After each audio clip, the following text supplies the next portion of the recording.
ಹೀಗಾಗಿ ಬೇರೆ ಬೇರೆ ರಾಜ್ಯಗಳಲ್ಲೂ ಕೂಡ ಪ್ರತಿಭಟನೆಗಳಾಗ್ತಾ ಇದೆ. ನಮ್ಮ ರಾಜ್ಯದಲ್ಲೂ ಕೂಡ ಪ್ರತಿಭಟನೆಗಳು ಇದೇ ಅಕ್ರಮವನ್ನ ಖಂಡಿಸಿ ಆಗ್ತಾ ಇದೆ.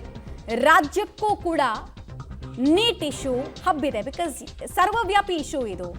ಬೆಂಗಳೂರು, ಚಿಕ್ಕಬಳ್ಳಾಪುರ, ಮೈಸೂರಿನಲ್ಲೂ ಕೂಡ ಕಾಂಗ್ರೆಸ್ನವರ ಪ್ರೊಟೆಸ್ಟ್ ಆಗ್ತಿದೆ, ವಿದ್ಯಾರ್ಥಿಗಳ ಪ್ರೊಟೆಸ್ಟ್ ಆಗ್ತಿದೆ. ಬಾಗಲಕೋಟೆ, ಮಡಿಕೇರಿಯಲ್ಲೂ ಕೂಡ ಎಲ್ಲರೂ ಹೇಳ್ತಾ ಇರೋದು ಒಂದೇ, ಧರ್ಮೇಂದ್ರ ಪ್ರಧಾನ್ ವಿದ್ಯಾರ್ಥಿಗಳ ಭವಿಷ್ಯದ ಜೊತೆ ಆಟ ಆಡಿದ ವ್ಯಕ್ತಿಯನ್ನ ಪದಚ್ಯುತಗೊಳಿಸಬೇಕು ಅಂತ.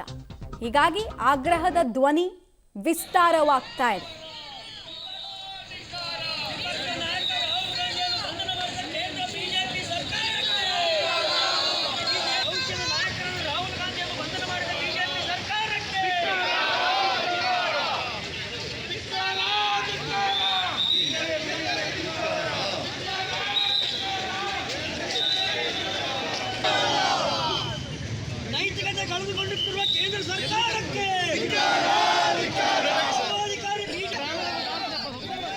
ಮಡಿಕೇರಿನಲ್ಲೂ ಕೂಡ ಪ್ರತಿಭಟನೆಗಳಾಗ್ತದೆ ಕಾಂಗ್ರೆಸ್ ಕಾರ್ಯಕರ್ತರಿಂದ. ಕಾಂಗ್ರೆಸ್ ಅಂತೂ ನಿನ್ನೆಯಿಂದ ಈ ಇಶ್ಯೂವನ್ನ ಸಿಜೆಪಿಯಿಂದ ಹೈಜಾಕ್ ಮಾಡೋದಕ್ಕೆ ಏನೇನು ಪ್ರಯತ್ನಗಳು ಬೇಕೋ ಎಲ್ಲ ಮಾಡ್ತಾ ಇದೆ. ಅವ್ರದೇ ಸಪ್ರೇಟ್ ಹೋರಾಟ ಅನ್ನೋ ರೀತಿಯಲ್ಲಿ ತಗೊಂಡು ಹೋಗ್ತಾ ಇದ್ದಾರೆ. ಅವರು ಸಿಜೆಪಿ ಕಾರ್ಯಕರ್ತರ ಜೊತೆ, ಸದಸ್ಯರ ಜೊತೆ ಏನು ಮೀಟ್ ಮಾಡಿ ಒಟ್ಟೊಟ್ಟಿಗೆ ಹೋಗೋಣ ಅಂತಿಲ್ಲ. ಸಪ್ರೇಟ್ ಆಗಿ ಆಂಟಿ ಗವರ್ಮೆಂಟ್ ಸೆಂಟಿಮೆಂಟ್ನ ಲಾಭವನ್ನು ಎತ್ತೋದಕ್ಕೆ ಮುಂದಾಗ್ತಾ ಇದ್ದಾರೆ.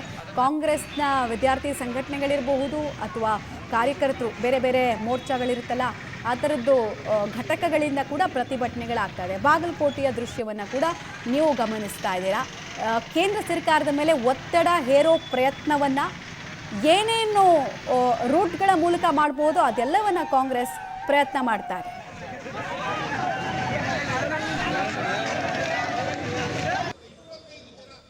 ಇನ್ನು ಕೆಪಿಸಿಸಿ ಕಚೇರಿಯಲ್ಲೂ ಕೂಡ ಪ್ರತಿಭಟನೆಗಳಾಗ್ತದೆ. ಕಾನೂನು ಘಟಕ, ವಿದ್ಯಾರ್ಥಿಗಳ ಘಟಕ ಎಲ್ಲರೂ ಕೂಡ ಕೇಳ್ತಾ ಇರೋದು ಇಷ್ಟೇ. ವಿದ್ಯಾರ್ಥಿಗಳ ಮೇಲೆ ಹಲ್ಲೆ ಮಾಡಿದ್ದಾರೆ. ಮೊನ್ನೆ ಗಲಾಟೆ ಎಲ್ಲ ಆಯ್ತಲ್ಲ, ಲಘು ಲಾಠಿ ಚಾರ್ಜ್ ಎಲ್ಲ ಆಯ್ತಲ್ಲ, ಆ ಟೈಮ್ನಲ್ಲಿ. ಆಮೇಲೆ ಧರ್ಮೇಂದ್ರ ಪ್ರಧಾನ್ ಅವರ ರಾಜೀನಾಮೆ ಕೂಡ ಇನ್ನೂ ತಗೊಳ್ತಾ ಇಲ್ಲ. ಸೊ ಇದೆಲ್ಲದಕ್ಕೂ ಕೂಡ ನಾವು ಕೇಂದ್ರದ ವಿರುದ್ಧ ಧಿಕ್ಕಾರ ಕೂಗ್ತೀವಿ ಅಂತ ಹೇಳ್ತಾ ಇದ್ದಾರೆ. ಕಾಂಗ್ರೆಸ್ನವರ ಪ್ರತಿಭಟನೆ ದೇಶದಾದ್ಯಂತ ಆಕ್ಟಿವ್ ಆಗಿದೆ.